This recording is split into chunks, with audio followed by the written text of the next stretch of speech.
Hello guys, a very good morning to all of you. स्वागत है आप सभी का ऑनलाइन स्टडी एकेडमी में। आज डेट है 9 जनवरी 2021 और आज के डेट के जितने भी इंपॉर्टेंट करंट अफेयर्स हैं वो डिस्कस करेंगे हम इस वीडियो में। तो आइए शुरू करते हैं।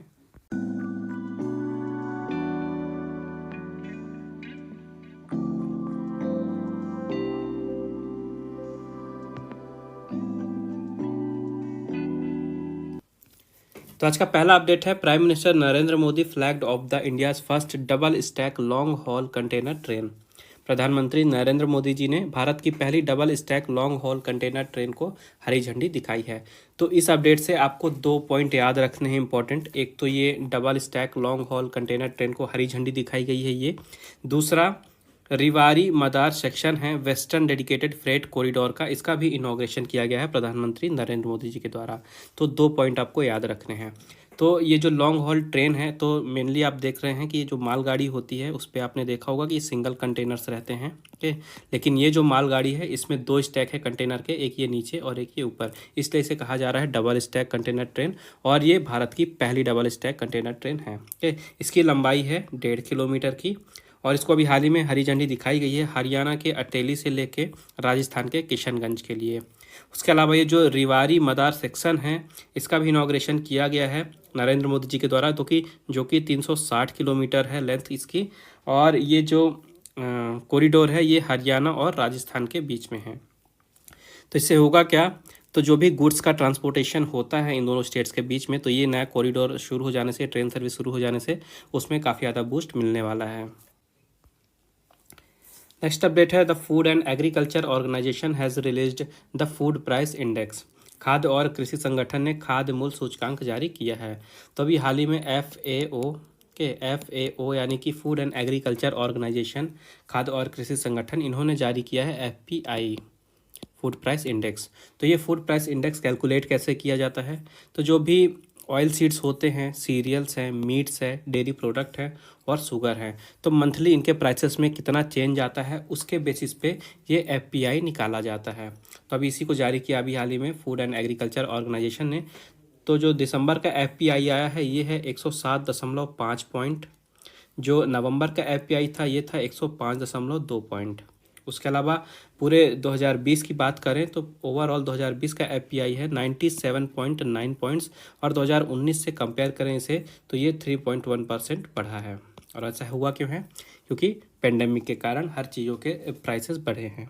बात करें फूड एंड एग्रीकल्चर ऑर्गेनाइजेशन की, तो इसकी स्थापना हुई थी 1945 में।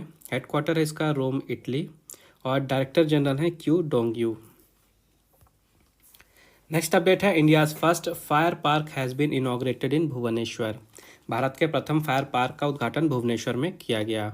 तो भुवनेश्वर उड़ीसा की कैपिटल है और अभी हाल ही में भुवनेश्वर में ही भारत के पहले फायर पार्क का इनॉग्रेशन किया गया है। भुवनेश्वर में किसने किया है, उड़ीसा के चीफ मिनिस्टर नवीन पटनायक जी ने इनॉग्रेशन किया है। और ये फायर पार्क है, इसे सेटअप क्यों किया गया है, तो इस फायर पार्क का सेटअप किया गया है जो वहाँ की पब्लिक है उनके बीच में जो फायर सेफ्टी है उसको लेके अवेयरनेस यानी जागरूकता फैलाने के लिए, ओके। कहीं पे भी अगर फायर की कंडीशन आती है तो क्या क्या हमें वहाँ पे करना चाहिए, क्या चीज़ें करनी चाहिए, क्या चीज़ें नहीं करनी चाहिए, उसके अलावा क्या क्या सेफ्टी चीज़ें लेनी चाहिए, क्या क्या किट्स हैं, ये सारी जानकारी देने के लिए इस फायर पार्क की स्थापना की गई है। तो इसके अलावा जो नवीन पटनायक जी हैं चीफ मिनिस्टर उड़ीसा के, उन्होंने इस पार्क का तो इनॉग्रेशन किया ही है, उसके साथ ही एक ऑनलाइन पोर्टल जिसका नाम है अग्निशमन सेवा, जो कि उड़ीसा फायर सर्विस का ही एक पार्ट है, एक ऑनलाइन पोर्टल है उनका, उसी को इन्होंने लॉन्च किया है। उसके अलावा ये जो पार्क है ये पब्लिक के लिए हर सैटरडे को ओपन होगा और यहाँ पे जो भी टेक्निक्स होती हैं फायर फाइटिंग के लिए, किस तरह से बचा जा सकता है, किस तरह से रेस्क्यू किया जा सकता है, उसके अलावा क्या क्या इक्विपमेंट्स लगते हैं फायर फाइटिंग के लिए, तो उनके बारे में डेमोन्स्ट्रेशन दिया जाएगा। उसके अलावा सेफ्टी से रिलेटेड यहाँ पे जो फिल्म्स हैं उनको भी दिखाया जाएगा। इस तरह से लोगों के बीच में अवेयरनेस फैलाई जाएगी। बात करें उड़ीसा की, तो यहाँ के चीफ मिनिस्टर हैं नवीन पटनायक जी, गवर्नर हैं गणेशी लाल और कैपिटल है भुवनेश्वर। नेक्स्ट अपडेट है, India's first Buddhist theme park has been set up in Sanchi, Madhya Pradesh. Madhya Pradesh के सांची में भारत का पहला बौद्ध थीम पार्क स्थापित किया गया है। तो अभी हाल ही में मध्य प्रदेश में सांची, तो आप लोगों को पता होगा के सांची काफ़ी फेमस बौद्ध स्थल है और यूनेस्को का ये वर्ल्ड हेरिटेज साइट भी है। तो वहीं पे एक बुद्धिस्ट थीम पे एक पार्क ओपन किया गया है और ये भारत का पहला इस तरह का पार्क है जो कि बुद्धिस्ट थीम पे खोला गया है। इसमें मतलब कि जो गौतम बुद्ध थे और जो अशोक थे, एम्परर अशोक, उनके जीवन से और उनके काम से रिलेटेड जो भी थीम है उसके बेसिस पे ये पार्क खोला गया है और ये पब्लिक के लिए खोला गया है। इस पार्क का नाम दिया गया है बुद्धा जम्बू द्वीप के। इसके अलावा ये जो पार्क है इसको डेवलप किया गया है Madhya Pradesh tourism development corporation के द्वारा 25 करोड़ रुपए की लागत में। उसके अलावा बात करें मध्य प्रदेश की तो यहाँ के चीफ मिनिस्टर हैं शिवराज सिंह चौहान, गवर्नर है आनंदीबेन पटेल और ये मध्य प्रदेश के साथ ही साथ उत्तर प्रदेश की भी गवर्नर है और कैपिटल है भोपाल। नेक्स्ट अपडेट है world's largest floating solar energy project will be established at Khandwa in Madhya Pradesh. Madhya Pradesh के खांडवा में विश्व की सबसे बड़ी फ्लोटिंग सौर ऊर्जा परियोजना स्थापित की जाएगी। तो यहाँ पे आप देख रहे हैं ये सोलर एनर्जी प्रोजेक्ट है, ये आप सोलर पैनल देख रहे हैं ओके, और फ्लोटिंग बताया जा रहा है यानी कि ये पानी के ऊपर इसे सेटअप किया जाएगा, ये फ्लोटिंग होगी यानी कि एक तरह से तैरेगी, इसीलिए इसे कहा जा रहा है फ्लोटिंग सोलर एनर्जी प्रोजेक्ट। और ये जो है विश्व की सबसे बड़ी इस तरह की एनर्जी प्रोजेक्ट होगी। कहाँ पे सेटअप किया जाएगा? मध्य प्रदेश के खांडवा में ओके।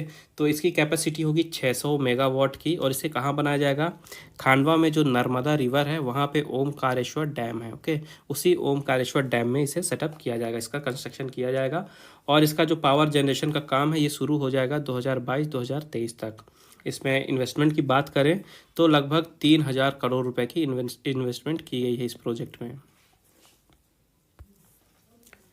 नेक्स्ट अपडेट है union cabinet has approved the MOU between India and Japan on specified skilled workers.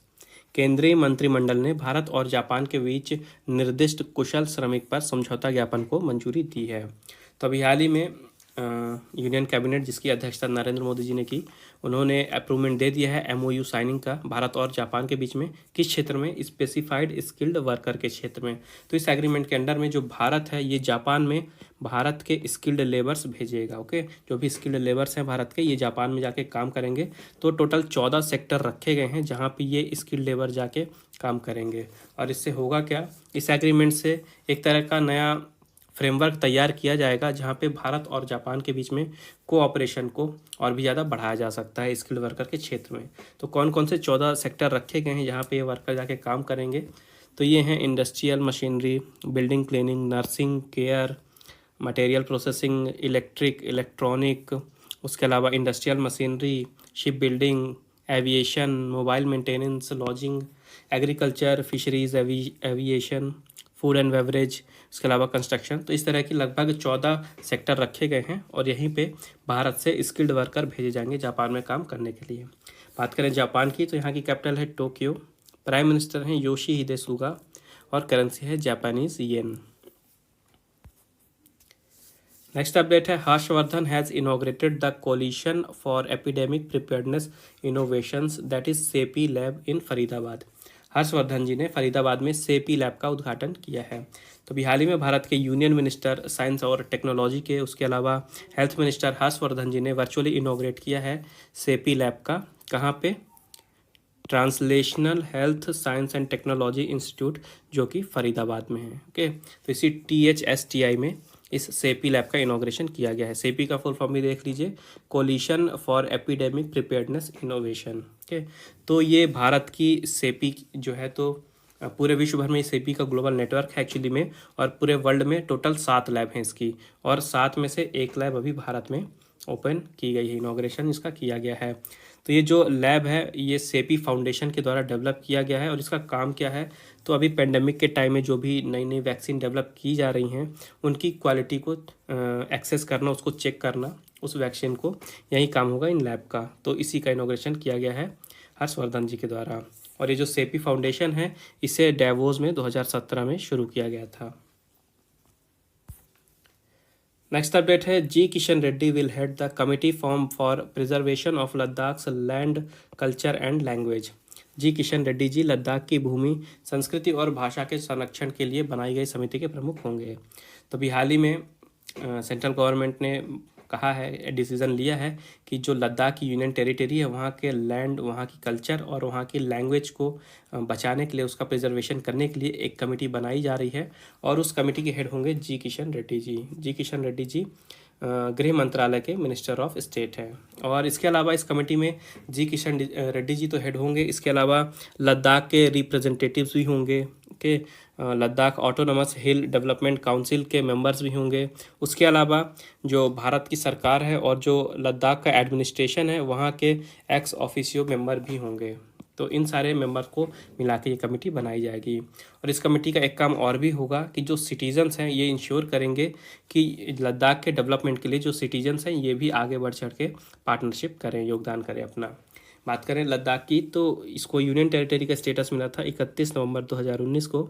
Lieutenant governor है राधा कृष्णा माथुर और कैपिटल है जॉइंटली रूप से लेह और कारगिल दोनों। नेक्स्ट अपडेट है, Bank of Baroda signed MOU with SIDBI to enable MSMEs apply online for one time restructuring. MSME को one time restructuring के लिए ऑनलाइन आवेदन करने में सक्षम बनाने के लिए बैंक ऑफ बड़ौदा ने सिडबी के साथ समझौता ज्ञापन पर हस्ताक्षर किए हैं। तो सबसे पहले तो आप ये समझिए ये वन टाइम रीस्ट्रक्चरिंग क्या होता है। इसमें मेन टर्म है रीस्ट्रक्चरिंग। तो देखिए, जब भी कोई भी पर्सन किसी बैंक से लोन लेता है तो उस टाइम पे जो टर्म्स और कंडीशन होते हैं बैंक्स के, जैसे कि इंटरेस्ट रेट क्या होगा और जो टर्म है मतलब कितने टाइम के लिए लोन दिया जा रहा है, कब लोन को चुकाना है, तो इस तरह के अलग अलग टर्म्स और कंडीशन दिए जाते हैं बैंक के द्वारा। लेकिन होता क्या एक्चुअली में, अगर वो जो पर्सन है जिसने लोन लिया है उसको फाइनेंशियली कुछ लॉस होता है, वो स्ट्रेस में होता है, तो ऐसा होता है कि वो लोन वापस से रीपे नहीं कर पा रहा है, तो कुछ ही दिनों बाद जो वो पर्सन है वो NPA घोषित कर दिया जाता है, नॉन परफॉर्मिंग एसेट, यानी उसके पास पैसे नहीं होते हैं लोन को चुकता करने के लिए।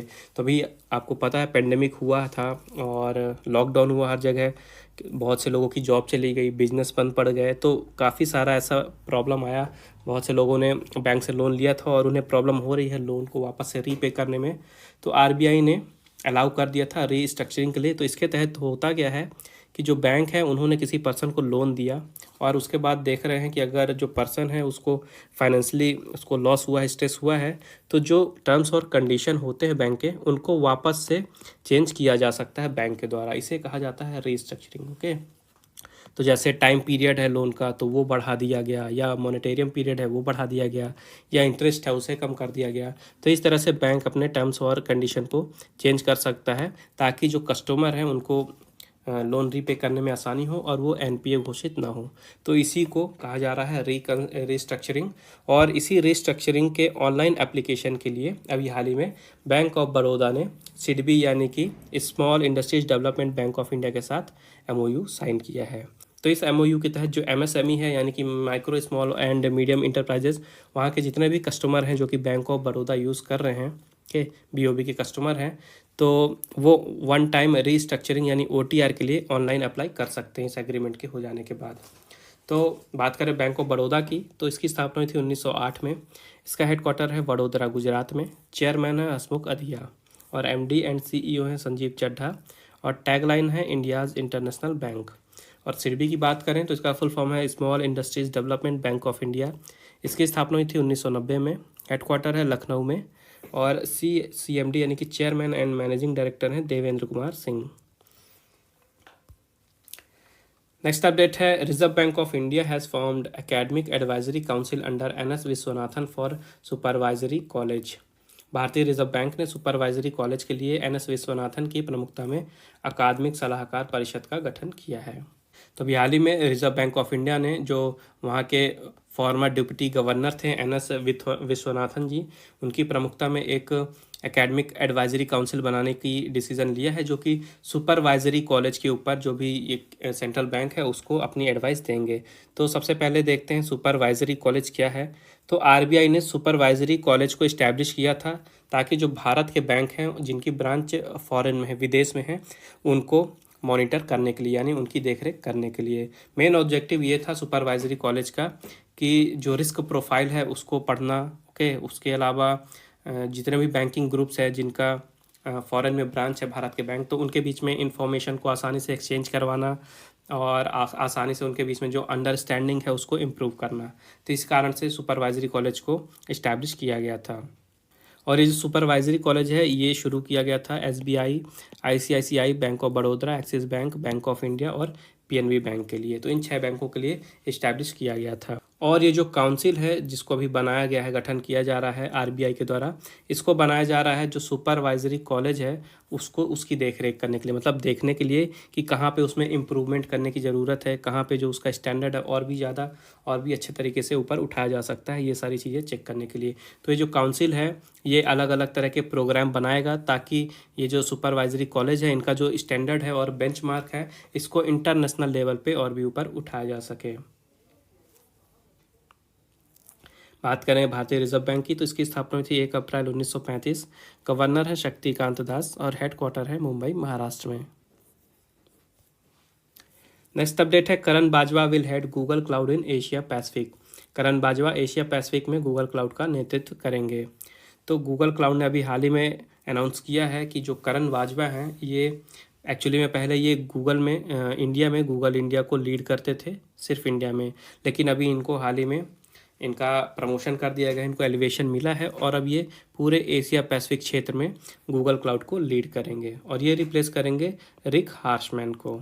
बात करें गूगल की तो सीईओ हैं सुंदर पिचई और हेडक्वार्टर है कैलिफोर्निया, यूएसए में।